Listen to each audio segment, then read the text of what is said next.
भागरोटा में सुबह हुए भीषण हादसे ने कई सवाल खड़े कर दिए। पेट्रोलियम उत्पाद और रसायनों के परिवहन में अपनाए जाने वाले सेफ्टी मेजर्स कितने सही हैं? ब्लैक स्पॉट क्षेत्र में इनका परिवहन और वहां बने पंप और गोदाम कितने सही हैं? साथ ही गैस गोदाम के लिए स्पष्ट नीति नगरीय विकास विभाग कब तैयार करेगा? इन सभी सवालों पर एसोसिएट एडिटर निर्मल तिवारी ने एलपीजी डिस्ट्रीब्यूटर्स फेडरेशन के प्रदेश अध्यक्ष दीपक गहलोत से की खास बातचीत।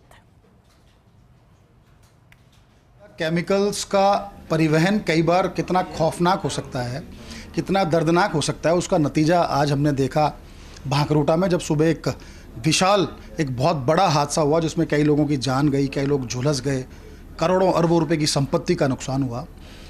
जब केमिकल का, गैस का या पेट्रोलियम के किसी भी पदार्थ का परिवहन करते हैं तो उसमें किस तरह के सेफ्टी मेजर्स अपनाने चाहिए, उसके लिए हम बात करेंगे। आज हमारे साथ हैं एलपीजी डिस्ट्रीब्यूटर्स फेडरेशन के प्रदेश अध्यक्ष दीपक गहलोत साहब। दीपक जी, जिस तरह का ये हादसा हुआ इसको किस रूप में देखते हैं और क्या वहाँ सेफ्टी मेजर्स उस तरह से अपनाए गए थे या अपनाने चाहिए?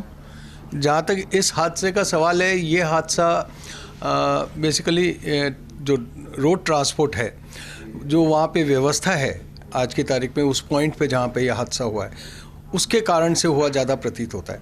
क्योंकि सेफ्टी मेजर्स में तो ये है कि एक टैंकर होता है जो कि लाइसेंस्ड होता है और आखिर परिवहन तो करना ही है, तो ये जो एलपीजी टैंकर कहा जा रहा है, और एलपीजी टैंकर जो है वो बाकायदा लाइसेंस्ड होता है और उसकी डिज़ाइनिंग भी इस प्रकार से होती है कि वो सेफ़ हो। किंतु वो जो स्पॉट है जहाँ पे ये हुआ है, क्योंकि वो स्पॉट मैंने भी देखा है, वहाँ पे इतनी लंबी ट्रेलर्स को यू टर्न करने के लिए और शायद रिंग रोड में जाने के लिए यू टर्न करना पड़ता है, जो कि अव्यवस्था का मामला बना हुआ है। मेरे ख्याल से पिछले 2 साल से ज़्यादा हो गए इस बात को, और वहाँ पे हमेशा ही ट्रैफिक जैम भी होता है। तो ऐसे में ये जो पेट्रोलियम पदार्थ हैं, ये कभी भी खतरे का सबब बन सकते हैं। इसमें ये ठीक है कि ये एलपीजी का टैंकर था, ये पेट्रोल का टैंकर भी हो सकता था, ये कोई अमोनिया गैस का टैंकर भी हो सकता था, ये किसी भी प्रकार का केमिकल हो सकता था। तो ये जो है, सबसे पहले रोड सेफ्टी के ऊपर हमें ध्यान देना चाहिए। अच्छा, इसमें एक सवाल ये था, ये तो हादसा माना गया चूंकि ब्लैक स्पॉट उसको कह सकते हैं, और वहाँ क्लोवर लीफ भी बनाया NHAI की तरफ से बनाने के लिए वहाँ जमीन चाहिए थी। ज़मीन का अधिग्रहण पहले लंबे समय तक नहीं हुआ, फिर अधिग्रहण हुआ तो अब उन्होंने अवार्ड किया है। वहाँ पर किस तरह से काम होना है, भविष्य में काम भी होगा। लेकिन हम एलपीजी, सीएनजी, पीएनजी की बात करें या पेट्रोलियम के किसी दूसरे पदार्थ की, या पेट्रोल या डीजल की बात करें, तो उनमें जब इस तरह का कभी कोई हादसा होता है तो उसमें कौन से ऐसे क्या कारण, तो उसका कारण क्या हो सकता है और उसका निवारण किस तरह से हो सकता है, बच कैसे सकते हैं? जहाँ तक एलपीजी का सवाल है, मैं आपको बता दूं कि एलपीजी क्या है कि वो टैंकर के अंदर लिक्विड फॉर्म में होती है, और इसमें यदि कहीं से भी वो लिक्विड लीक करके बाहर आ जाए, और इस खास करके इस केस में वो पीछे का वॉल भी टूट गया टक्कर से, तो पूरा का पूरा लिक्विड बाहर आ गया। जब लिक्विड पेट्रोलियम बाहर आ गया तो वो खुली हवा में आते ही इवेपरेट हो जाएगा। और एलपीजी एक ऐसा पेट्रोकेमिकल है जो कि गैसेस फॉर्म में आते ही वो बिल्कुल भी ट्रांसपेरेंट है, वो दिखता नहीं है और वो हवा में फैल जाता है। एक इनविजिबल खतरा वो इनविजिबल खतरा है चारों तरफ से, और उसको कहीं से भी आग की थोड़ी सी भी चिंगारी, कोई भी स्पॉट मिल जाए तो पूरा एक साथ जल जाता है। तो इसीलिए आपने देखा कि वो जो एलपीजी दूर दूर तक फैल गई थी, क्योंकि वो लिक्विड सड़क पर बहता रहा और वो कुछ दूसरी गाड़ियों के नीचे तक पहुंच गया और इवेपरेट हो रहा था, और जैसे ही आग लगी तो पूरा एक साथ जल गया, उन्हें बचने का मौका भी नहीं मिला होगा। यही कारण रहा होगा आज इतना बड़ा हादसा होने का।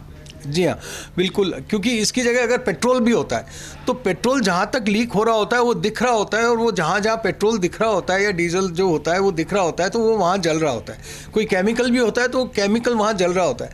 लेकिन ये जो गैसियस फॉर्म में जो चीज़ें हैं जो कि विजिबल नहीं है, इनविजिबल है, तो वो इनविजिबल बिल्कुल भी आप प्रिडिक्ट नहीं कर सकते कि वो एकदम से जलेंगी और पूरा एक साथ जलेंगी। दीपक जी, आज चूंकि आप प्रिंसिपल सेक्रेटरी यूडीएस से भी मिले, किस तरह की बातचीत हुई, कौन से ऐसे मुद्दे थे आपके फेडरेशन के जिनको लेकर के आपकी बातचीत हुई? देखिए, यूडीएस सेक्रेटरी से हम इस बात को मिले कि आज फिर से सेफ्टी का ही सवाल आ गया, इस अनफॉर्चुनेट इंसिडेंट्स के कारण भी आ गया। किंतु हमारा बहुत समय से ये मांग रही है सरकार से कि एलपीजी के जो गोडाउन है वहाँ पर समय समय पर ये मांग आती रहती है कि चारों तरफ बस्ती बस गई है, वहाँ ज़्यादा आबादी हो गई है, तो वहाँ से गोदाम को हटाया जाए। तो हमारा ये कहना है कि यूडीएस सेक्रेटरी साहब को कि भाई पूरी टाउन प्लानिंग के अंदर आप ऐसी व्यवस्था करें कि एलपीजी गोडाउन्स के लिए ईयरमार्क्ड स्पेसेस हों। जैसे कि आप सब चीज़ों के लिए रखते हैं, आप पेट्रोल पंप्स के लिए ईयरमार्क करते हैं, सिनेमा हॉल्स तक के लिए, होटल्स तक के लिए ईयरमार्क करते हैं, लेकिन आप देखेंगे कि पूरे मास्टर प्लान में कहीं पे भी ईयरमार्क्ड प्लेस फॉर एलपीजी गोडाउन कहीं पे भी नहीं है, जो कि एक एसेंशियल पार्ट है अपने उसका। जिस तरह इलेक्ट्रिक सब स्टेशंस के लिए भी होता है, दूध के बूथ के लिए भी मार्क करते हैं लोग। तो हमारा ये निवेदन था कि आप एलपीजी के गोडाउन्स के लिए भी ईयरमार्क स्पेसेस करें। जो गोदाम यदि किसी भी कारण से सरकार चाहती है, पहला तो हमारा ये कहना है कि जिस गोदाम को पैसों का लाइसेंस प्राप्त है, इसका मतलब वो सेफ है, और ऐसे गोदामों को नहीं हिलाया जाए मिल सके। बहुत धन्यवाद दीपक जी।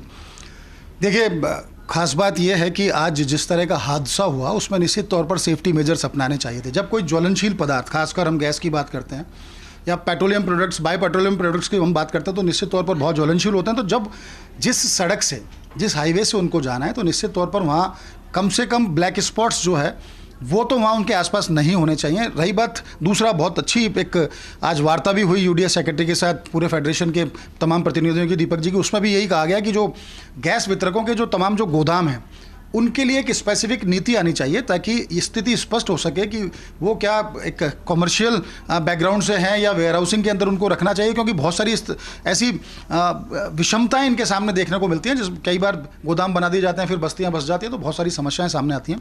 तो सेफ्टी मेजर्स को लेके ये बहुत ज़रूरी है कि गैस गोदामों को लेके एक अलग से नीति बने, और खासकर जब अगर हम परिवहन की बात करते हैं तो उसके लिए भी इस तरह की व्यवस्था कम से कम यातायात की होनी चाहिए, माकूल व्यवस्था, ताकि इस तरह के हादसे ना हो और इनकी पुनरावृत्ति कभी ना हो। कैमरा पर्सन इकबाल के साथ Nirmal Tiwari, First India News, Jaipur.